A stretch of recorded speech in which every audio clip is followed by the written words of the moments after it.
Assalomu alaykum qadrli do'stlar, barchangizni futbol bo'yicha mamlakat chempionati O'zbekiston Superligasi 2-tur bahslarini tomosha qilishga taklif etamiz. Bizga hozir Farg'ona viloyati Farg'ona shahridagi Istiqlol stadioni birinchi turni ikkala jamoa deyarli bir xil holatda o'tkazdi. Buni ham eslab o'taylik. Ya'ni ikkala jamoada ham dastlabki tur uchrashuvlaridan keyin durang natijalar bor. Jumladan Neftchi Bunyodkor raqibi bo'ldi Toshkent shahrida. Yovich biroz oldiroqda o'ynayapti. Iskandarov esa sal orqaroqdan joyi egallagan. Gadoyev kutib yetib keldi. Chap oyoqda Shohruh Gadoyevning zarbasi noaniq. Kimlar? Iskandarovdan boshlandi. Yovich orqali keyin jarima maydoniga olib kirildi. Atayin o'tkazib yubordi. Ismoilov ham to'p Gadoyevga yetib keldi. Men o'ng oyoqda to'g'ridan-to'g'ri zarba bermaganida albatta g'alabani qo'lga kirishga urinadi. Ayniqsa mezbonlar, lekin hozir mehmonlar hisobni ochishlari mumkin edi. Ancha xavfli vaziyat. Qanchalik xavfli vaziyatni yuzaga keltira olishdi. Yuqoridan uzatilayotgan to'p. Bu hozir Kondratyukning boshidan o'tib ketib qoldi.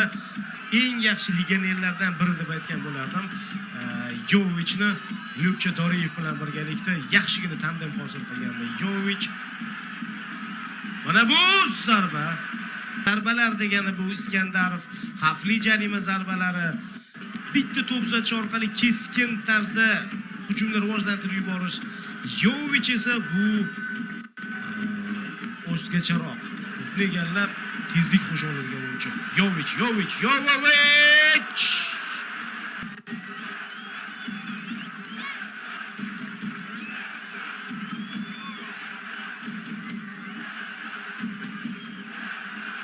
Balkim standart vaziyatdan Qo'qon 1912 foydalanib qolar. Eldorbek Suyunov darvozada zarba to'g'ridan-to'g'ri darvozaga yuqoridan o'tib ketyapti to'p.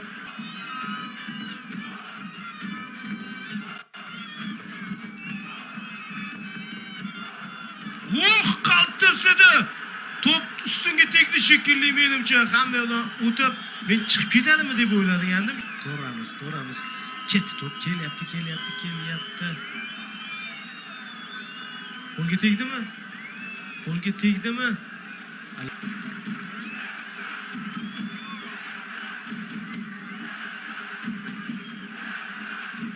Men hushtak chalaman dedi Ilgiz Tantashev. Hushtak chaldi va birinchi taym yakuniga yetganligini ma'lum qilmoqda.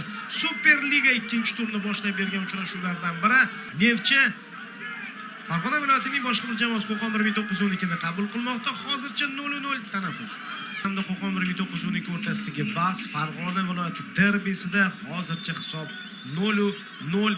Ikkinchi taym boshlandi. Shohruh Gadoyevning zarbasini ko'rdik. Yovich bitta zarbani amalga oshirganda chap qanoti bo'shroq berish kerak. Xuddi shunday bo'ldi. Yana ham chaproqda oshilayotgan o'yinchi bor. Akromov.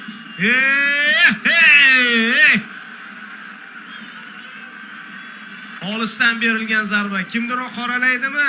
Ko'rgan ekan Eldorbek Suyunovni.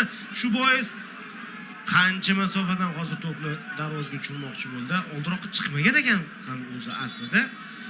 Lekin Muhammadanas Hasanovdan chaproqda bir futbolchi ochilayotgandi katta tezlik bilan.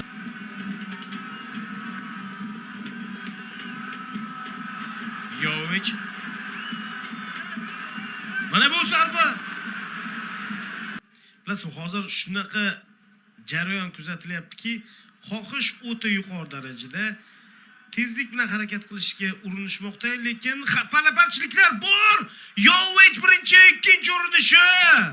Bosimni kuchaytirdi. Bilasizmi, endi aytayotgandim, bor intilish, xohish bor, lekin palaparchiliklar ko'p. Bunga darvoza bo'sh. Ketadimi? Voy, yo'q. Ahey. Ajoyib, yoliqqina, bo'rsiqqina bir sovg'a taqdim etishganda hozir Qo'qon 1912 ga.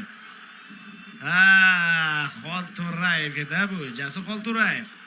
Bu esa boyagi vaziyat. Yovichning vaziyatini bir bor ko'ramiz. Bosh bilan zarba. Ikkinchi zarba. Ikkalasida ham bitta futbolchi qaytardi shekilli.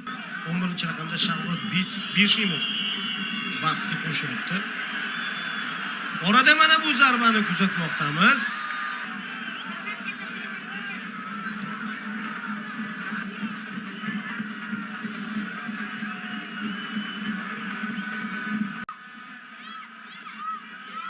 Yaxshi hujum bo'lishi mumkin bu.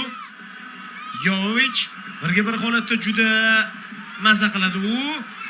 Mana bu zarba esa anchagina noaniq.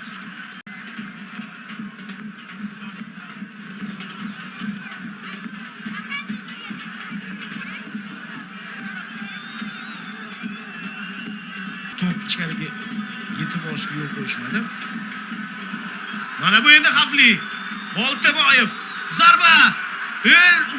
Mana bu yerda endi Azizxon Isoqov Tabatatseni zarbasi edi bu. Golga aylanishi mumkin edi. Golga aylanishi mumkin edi. O'ta kuchli zarba emas, lekin noqulay darvozabon uchun yaqin masofa o'xshab tuyuldi.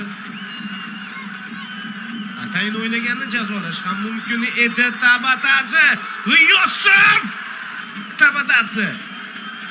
Oxirgi lahzalar yonyapti Istiqlol stadionida, maydonda. Endigina maqtab turgandim Qo'qon 1912 himoyasini va almashtirishlardan maqsad ham shu. Charchaganlarni olish, nisbatan yangi kuchlarni maydonga tashlash. Iskandarov. Atayin o'tkazib yubordi Tabatatsi. Zarba hozirlanyapti.